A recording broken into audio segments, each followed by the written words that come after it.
Welcome to episode 2 of Dubshorts. Welcome back. Last week's was fantastic. This week's even better. I'm very pleased to introduce to you tonight Dave DeMarco all the way from Australia, Hugh Hick from here in Ireland, and Naya. Enjoy the show. See you next week.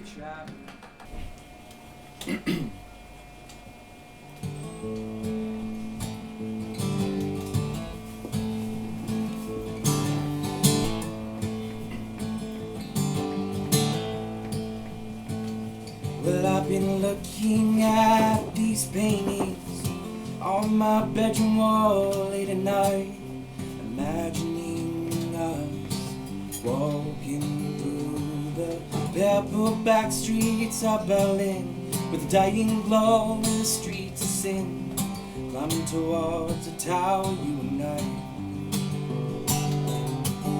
lying down in Phoenix Park, the long green grass shielding us from the prying eyes that pass us by, and the warm winds of late July as Mona Lisa staring off as we write our secret songs. There's no judgment tonight,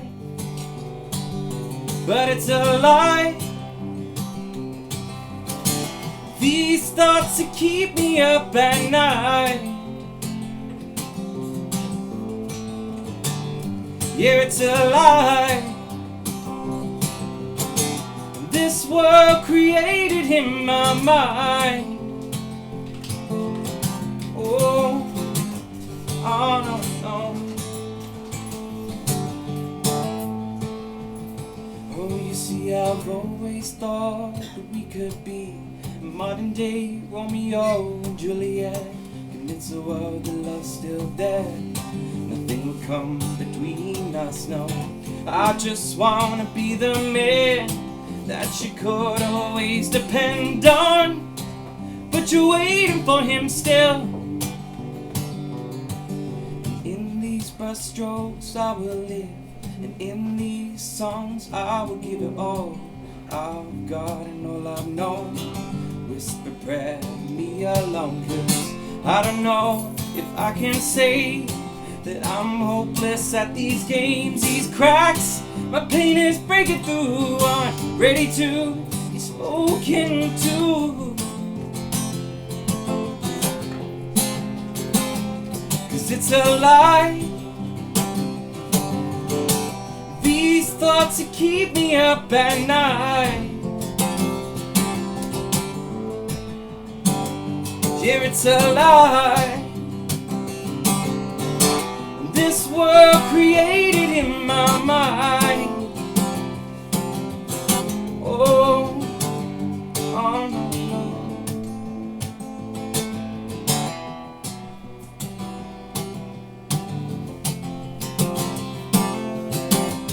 Oh, no.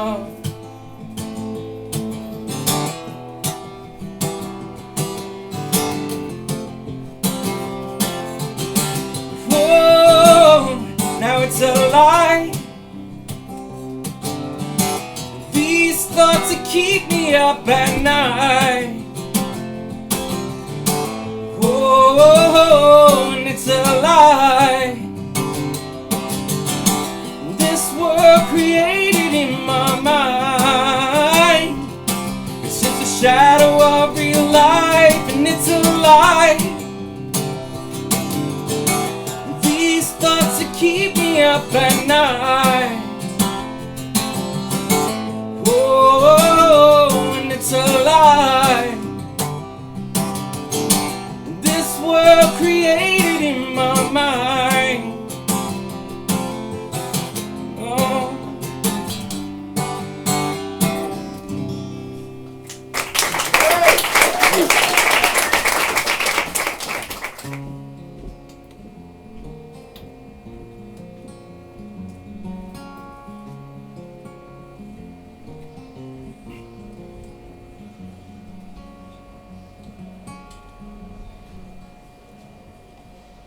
Please eat your greens and sit close to screens.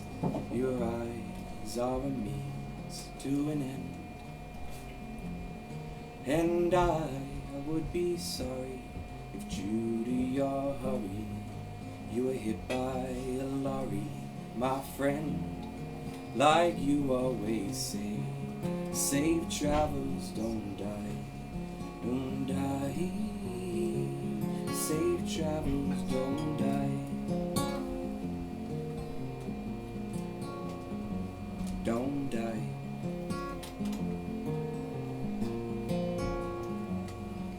And don't walk on ice, no matter how nice, how sturdy, enticing it seems. And please cross at the lights and don't start fires or fights, and don't dabble in heights and caffeine, like you always say. Safe travels, don't die, don't die. Safe travels, don't die.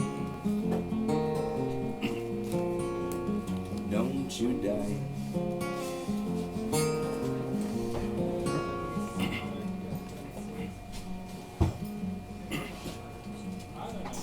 Don't swallow bleach out on sandy Mount Beach. I'm not sure I'd reach you in time, my boy. Please don't bungee jump or ignore a strange lump. And a gasoline pump is not a toy, like you always say. Safe travels, don't die, don't die. Safe travels, don't die, don't die. Safe travels, don't die, don't die. Safe travels, don't die. Don't you die, don't die.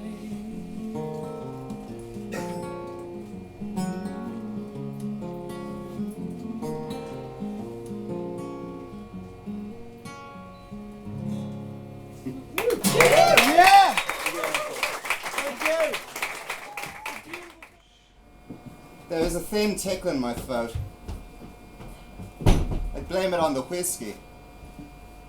If I didn't have the vague suspicion that the barman has watered it down. More so than the first two, anyway. My chest is tight, and I'm practicing some old breathing exercise that I learned in drama school a few years back. Breathe in through one nostril, breathe out through the other. Repeat. It's making me lightheaded. Or maybe it's the whiskey. The bar seems strangely empty for a Wednesday night. There's an old pensioner in the corner who's been staring at me intently for the last 15 minutes as though I'm the most beautiful thing in the establishment. He's probably right, but it's not saying much. One more, I yelled to the barman, and tell old Quincy I'm ready when he is. Old Quincy's the only reason I'm here. It's his comedy night after all, and after I provided him with references from entertainers who've been long dead, if indeed they ever existed at all, he agreed to give me a tryout.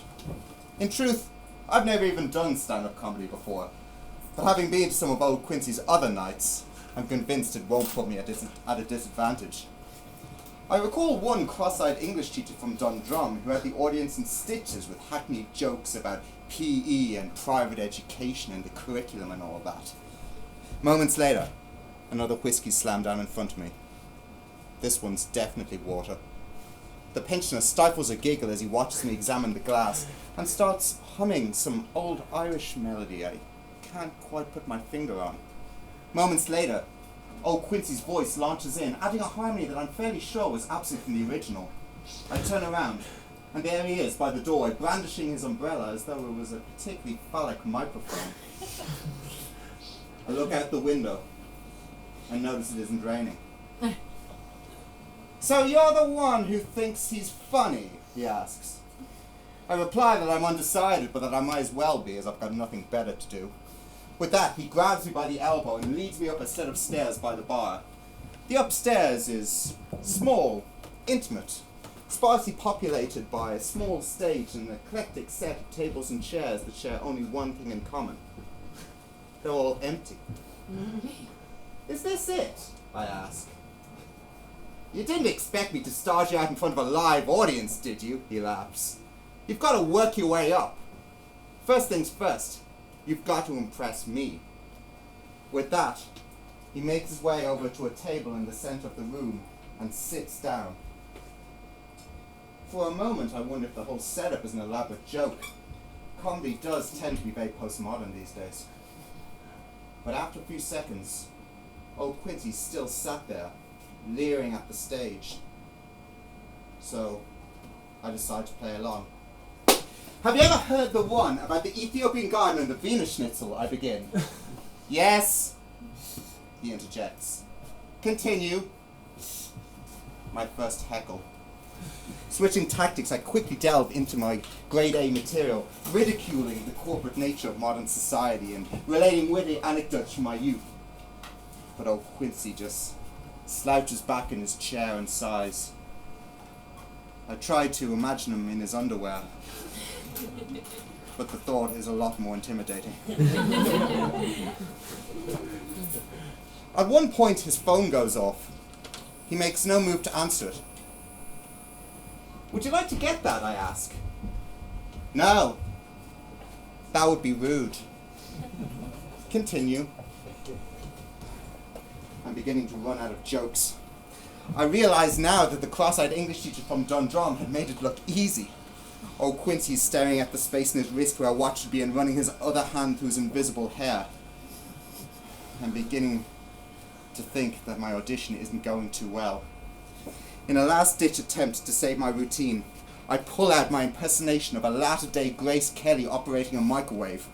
A routine I developed on several work Christmas parties and visits to my grandmother's house. Several friends have come up to me over the years and told me that it perfectly captures the frustration of a romanticized age coming to terms with an increasingly pragmatic society. In a deeply humorous fashion. So, I'm confident of its success. That's it! Quincy exclaims, rising from his chairs, pointing at me, an expression of pure delight in his face. That perfectly captures the frustration of romanticized age coming to terms with our pragmatic modern society. It's dead funny, too. More of that, please. I'm renewed. With a new burst of energy, I hastily improvise a number of humanity-related sketches involving Humphrey Bogart visiting Tesco's and Frank Sinatra updating his Facebook status as Old Blue Eyes is back. My audience is clapping his hands hysterically and yet letting out a number of high-pitched hyena laughs. The waves in the room are electric, despite its depressing hollow foundations. I'm about to slip gracefully into a finale I've just devised when I hear the crash of old Quincy's head against the table. I don't recall him having narcolepsy. And anyway, the prospect of performing to an unconscious audience is unappealing. So I suspend my act long enough to check his pulse. Or where his pulse should be.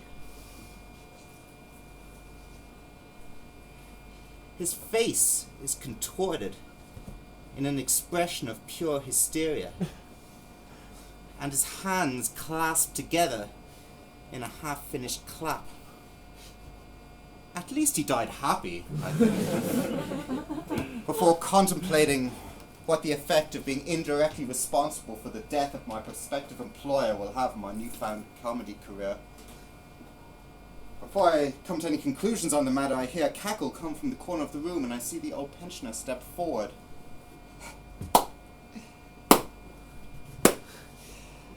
I've heard of comedians dying on stage before, but never the audience. You really are cutting edge, boy. With that, he kneels down by the shell of old Quincy and begins humming what I presume must be some other old Irish standard. Minutes later, the ambulance arrives, and I have a difficult time explaining to them that it was the routine that killed him. Death by zeitgeist doesn't fit very easily on a death certificate, I suppose.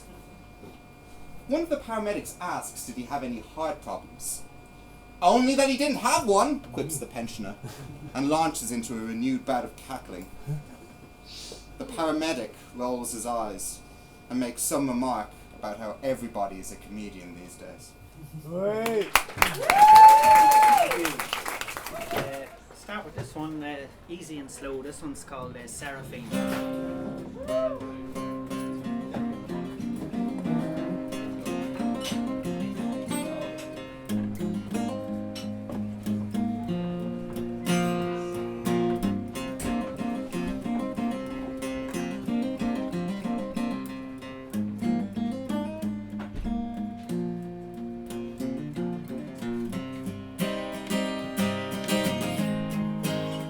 Have what it takes, then open up.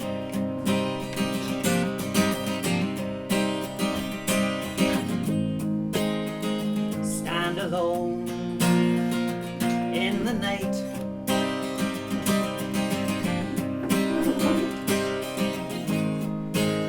Party everywhere on the road, giving mode. Share yourself, give yourself away. It's all you have, there's nothing else. And when you're playing loud, it's not for you. And when you're singing proud, it's not for you. When you give and take, stand aside, it's not for you. Your righteous mind is falling down. Show yourself, stand aside. And as we ascend on this song, it's you and me. Come together now, be as one. As we sing, forget everything. The word, the sound is all around. All you feel is now. All you feel is love.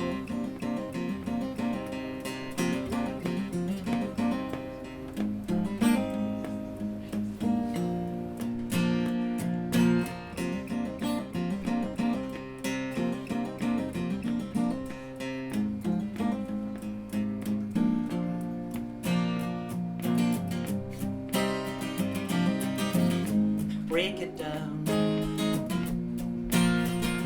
walk the way, ego slaying, free yourself, tangled mess, holds you down, makes you less.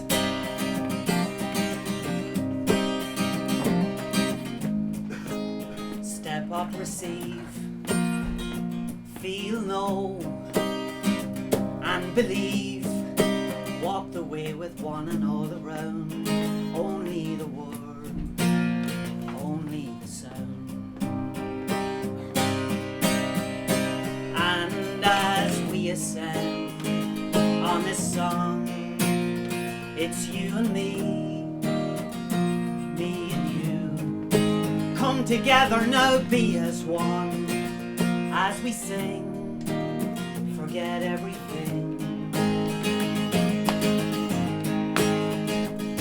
The sound is all around. All you feel is now. All you feel is love.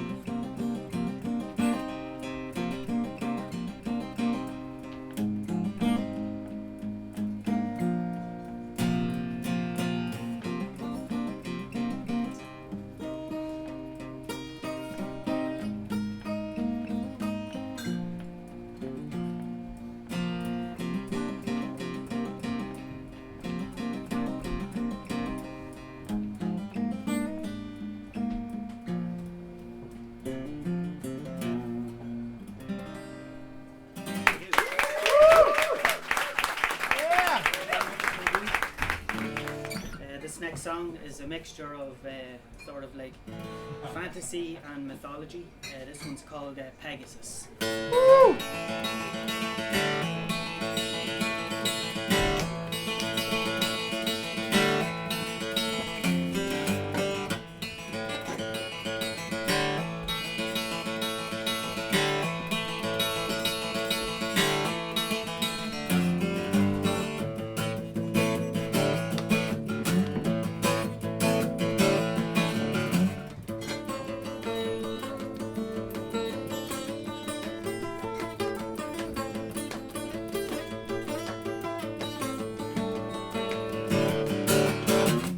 Unicorn light, come and take me,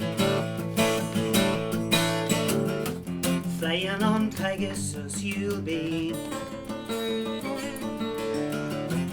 Infinite wisdom, wings of light, creation's army by your side. And as you face into the sun, as you approach, merge and become one. Salutation, illumination. And as you face into the night, a lone dark void, you hear the voice calling soft to you. Unicorn light, come and take me, flying on Pegasus you'll be. Infinite wisdom, wings of light, creation's army by your side. And as you take these footsteps on the bridges to a new horizon, catapult you through the skies till you reach the other side. And as this jewel splits the light, these 7 rays refract so bright, blazing through your mind, horizons left behind. Unicorn light, come and take me, flying on Pegasus you'll be. Infinite wisdom, wings of light, creation's army by your side.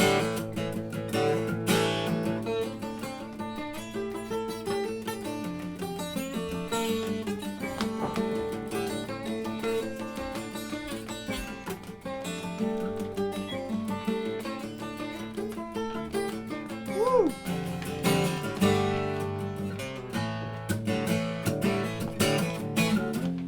Unicorn light, come and take me, flying on Pegasus you'll be. Infinite wisdom, wings of light, creation's army by your side. Unicorn light, come and take me, flying on Pegasus you'll be. Infinite wisdom, wings of light, creation's army, creation's army, creation's army by your side.